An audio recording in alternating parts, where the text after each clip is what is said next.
ప్రస్తుతం కర్నూలు జిల్లా నంద్యాల ఉప ఎన్నికలు ఏపీ రాజకీయాలను వేడెక్కిస్తున్నాయి.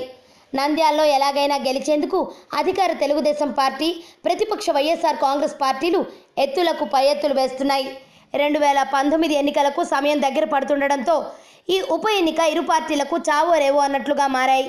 దీంతో నంద్యాలలో జెండా ఎగరవేసేందుకు అధికార ప్రతిపక్ష పార్టీలు వ్యూహాలు రచిస్తున్నాయి. ఉప ఎన్నికకు కొద్ది రోజుల సమయం మాత్రమే ఉండటంతో రెండు పార్టీలు నంద్యాలలో ఇంటింటికి ప్రచారం చేస్తున్నాయి. ఈ నేపథ్యంలో అనంతపురం ఎంపీ జేసీ దివాకర్ రెడ్డి మంగళవారం నంద్యాల ఉప ఎన్నిక ప్రచారంలో పాల్గొన్నారు.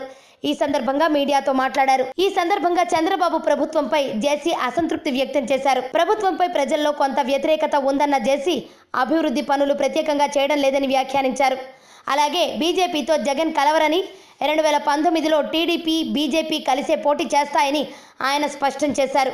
అసెంబ్లీ సీట్లు పెరిగే అవకాశం లేదని ఎంపీ జేసీ తెలిపారు. గతంలో అనేకసార్లు చంద్రబాబు ప్రభుత్వంపై అసంతృప్తి వ్యక్తం చేసిన జేసీ మరోసారి నంద్యాల వేదికగా టీడీపీ ప్రభుత్వంపై విమర్శలు చేశారు. అయితే నంద్యాల ఉప ఎన్నిక నేపథ్యంలో ఏపీ ప్రభుత్వంపై జేసీ అసంతృప్తి వ్యక్తం చేయడం టీడీపీకి షాక్ అనే మాటలు వినిపిస్తున్నాయి. ఆరోగ్యవంతమైన జీవితం కోసం మనం పాటించాలి కొన్ని నియమాలని. చిన్ని చిన్ని చిట్కాలతో చింతలేని జీవితాన్ని ఎలా గడపాలి అనే దానికి వీక్షిస్తూనే ఉండండి మన ఆరోగ్యం యూట్యూబ్ ఛానల్. మరిన్ని ఆరోగ్య సూత్రాలకు సబ్స్క్రైబ్ చేసుకోండి.